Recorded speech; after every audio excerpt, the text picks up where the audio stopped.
நம்ம இமயமலை வடக்கிலிருந்து வர்ற பயங்கரமான குளிரை தடுக்கிறதுனால தான் இந்திய சீதோஷ்ண நிலை சுகமாக இருக்குது.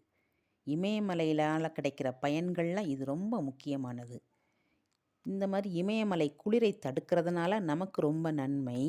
ஆனால் நார்வேயில் ஒரு மலைத்தொடர் சூரிய ஒளியையே தடுத்துருது 6 மாதத்துக்கு. ரியுகன் அப்படிங்கிற இடத்துல இருக்கிற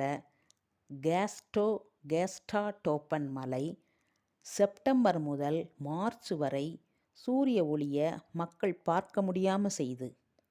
6 மாதம் சூரிய ஒளியை பார்க்கலைன்னா எப்படி இருக்கும்? அதனால் அந்த நகர நிறுவனர் சாம் ஐடே அப்படிங்கிறவர் 1913 ஒரு யோசனை சொன்னார். அப்போது அந்த யோசனையை நடைமுறைப்படுத்த முடியலை. இப்போ 2005 மார்ட்டின் ஆண்டர்சன் அப்படிங்கிற கலைஞர் திரும்பவும் அந்த யோசனையை கையில் எடுத்தார். அந்த திட்டம் இப்போ 2013 தான் நிறைவேற்றப்பட்டது.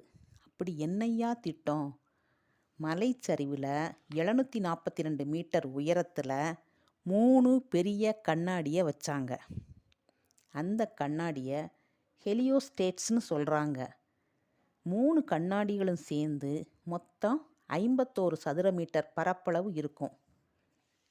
இந்த கண்ணாடிகள் கணினி துணையோட சூரிய ஒளியை வாங்கி நகருக்குள்ளே பிரதிபலிக்குது. இப்போ மக்கள் சந்தோஷமாக இருக்காங்க. 1000 தான் செயற்கை இருந்தாலும் இயற்கை ஒளி தான் ஒளி. இந்த மாதிரி வளர்ந்த தொழில்நுட்பங்களை அழிவுக்கு பயன்படுத்தாமல் வளர்ச்சிக்கு மட்டும் பயன்படுத்தினா உலகமே மேம்படும்.